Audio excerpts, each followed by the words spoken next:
critical thinking. There we go, yeah. So, Sci-Fi the Poacher Guy, you're looking so different from the last time I said about that. Isn't he, Jessica?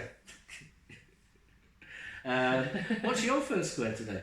Oh, my first square? Well, if we're doing our surprise squares, mine's Pontefract. Pontefract? Yeah. I'm not going to be silly with this one. I genuinely think it's a great place. I went there for the first time last week. Is it in West Yorkshire or South Yorkshire? That is a good question. Or East Yorkshire? It must be on the cusp of South Yorkshire. It's getting that way. It's in Barnsley. It's in South Yorkshire. It's Republic of South Yorkshire. Exactly. And I'd never been, and I'd wanted to go. I don't know why, but the name Pontefract always sort of like, it sounded like an interesting place. So I got a chance to go last week, and I was I got a chance to spend a couple of hours there. I was there seeing me tailor or whatever you're giving me suiting. It sounds very posh, and seeing my tailor. I'm in my pyjamas today, that's why. Poppers everywhere. Sci-Fi came last night to my house in his pyjamas and forgot, and then walked back home in them. I didn't forget, but it's fine, isn't it? You know? It's a brave man that walks down Craig Road in pyjamas, I'll tell you. Well, I don't think it's too bad. But yeah, so I got a couple of hours in Pontefract, and so I parked my car, got that out of the way, and asked where I could get a bit of change for it, and the guy was like, "Oh, just go down the Ginnels." And that sparked some already. It's like it's got Ginnels. It had lots of little alleys going into the centre of the town. Were they Ginnels or alleyways? We call them Ginnels. So you certainly do. Yeah. So they're Ginnels. They're around here. Yeah. So yeah, I spent a bit of time there, and it's a lovely market town in a lot of ways. Yes, it's in the borough of Barnsley. You know, it's a South Yorkshire town which hasn't seen the best of times for the few years. Let's be honest about that. But at the same time, it's got a lot of good stuff there. What's its heyday? What made Pontefract?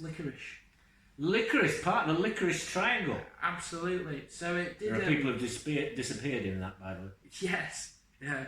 Quite sour about it, I believe. No, that's the rhubarb triangle. Oh yes, sorry.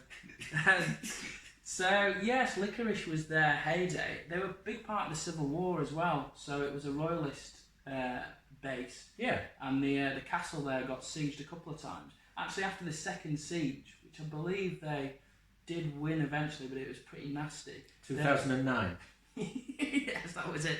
Mother Hubbard with a turnip. It's like, get out! Republican scum! So she, I don't know what Mother Hubbard did, but the Liquorice was a big thing. And they basically destroyed the castle because they were like, this is too much of a nuisance, people keep on coming and sieging it, so we're just not going to bother with it. But there's a great little museum there, you know, if you do like a bit of culture, and in a time of lockdown or what have you, where we're not supposed to be going massive amounts of places, Pontefract's worth a few hours. So is Pontebridge Fract some kind of river, or? I've no idea on that front. It's unusual for towns of that age not to be built around rivers or certainly high up or whatever. Pontefract, for me, I have been at Pontefract. Oh yeah. Yeah. And they take, I mean, with it being the licorice capital of Yorkshire, they take all sorts, you know. Oh God. Yeah.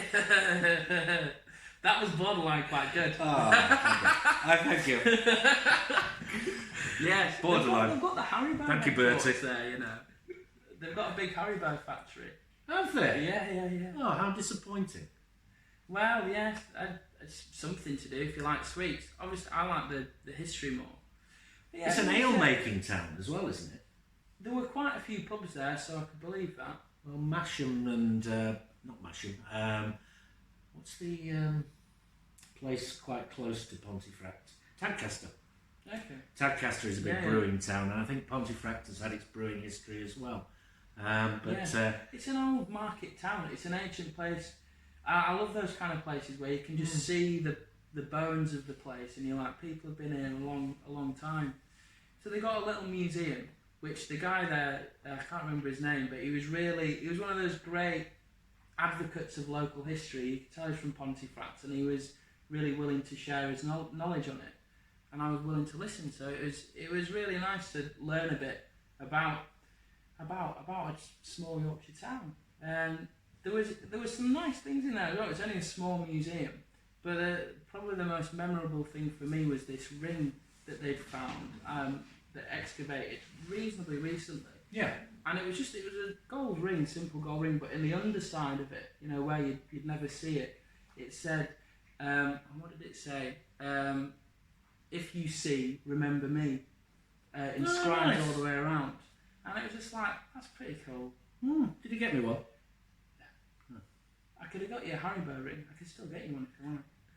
I actually remember I've got a lovely picture in Thackeray Woods of Thomas and Jessica, and I'm trying to get them to pose, and Jessica's about 3 years old. Yeah. And Thomas would therefore be about 11 or 12.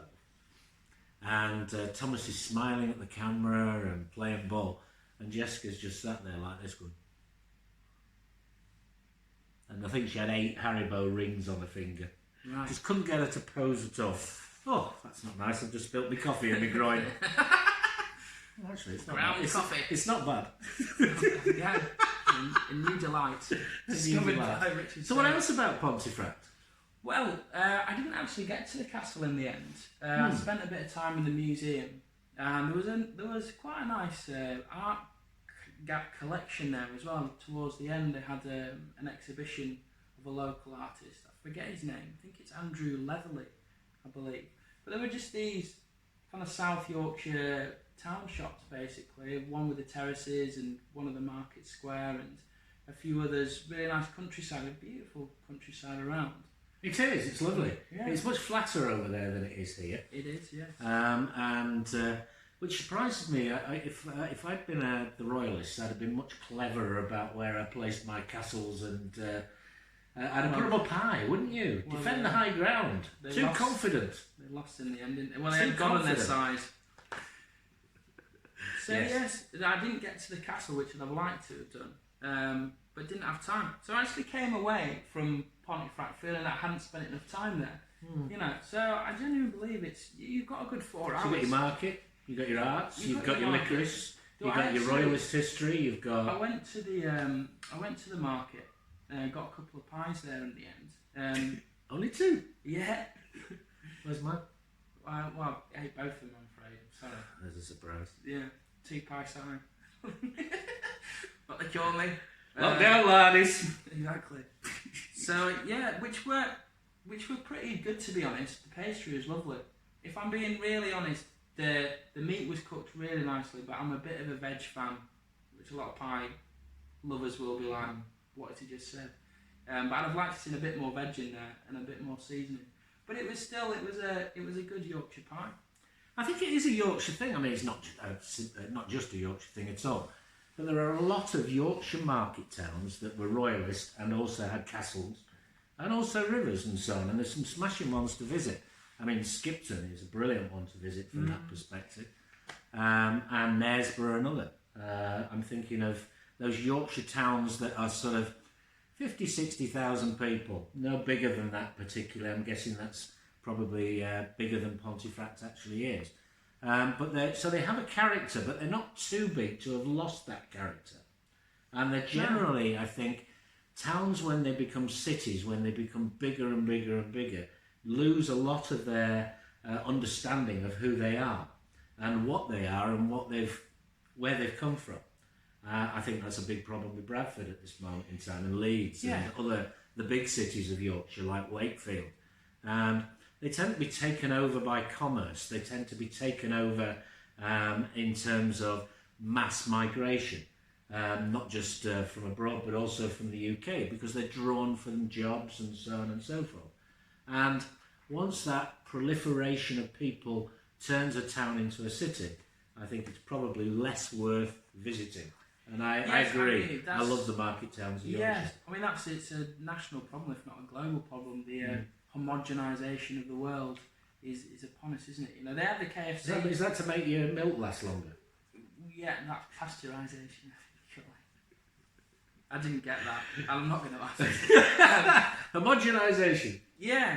Well, you know, you've just got your KFC, you've got your Lloyd's TSB or whatever, you've got all sorts there. But if you want to take a little bit of time, and not too much, but just a little to find a bit of originality and uniqueness, it is still there in Pontefract.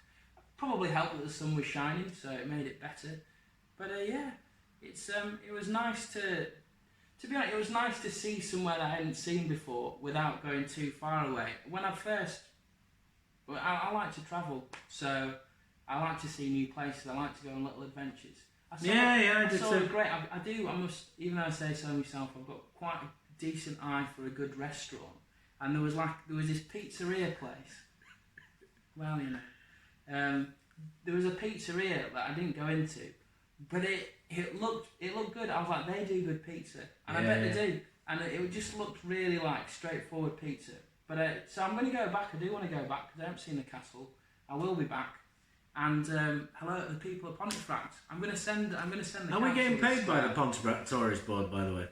Well, I don't think we should. 25% keys to Pontefract. Oh, go ahead. Let's not push it, but up Pontefract. Up Pontefract. Yeah. I think, brilliant. I like Pontefract. The Yorkshire market towns with lots of history, well worth a visit, no doubt about it. There's a good half a day there at least, you know. Good half an hour there at least. Yeah. And that sounds like I'm being silly, but you know, let's not overegg the Selby's another one, not so far away. It's a decent day out. So yeah, there's. I mean, you're even not that far from York. They've even got. I'll mention this one as well. They've got again, I didn't go in there, but they've got a fish and chip shop that's apparently one of the top 10 in the country for haddock and chips for less than £6. So you can't complain at that, you know. We've got one in Idle, you know. They've won it. Did they? Yeah, which I find most bizarre. They are the best fish and chips in the country. Towngate Fisheries. Wow. Very successful business, based purely and simply on the quality of their sourcing of food, and also their then cooking it and the cleanliness and everything else of their establishment. Great pride goes into good fish and chips. Absolutely. So yeah, good stuff. Nice one. So there we go, Pontefract. Pontefract. Side by the poacher guy. Yeah. You've been to Ponte. I am. I can tick it off the list. Ticked off the list.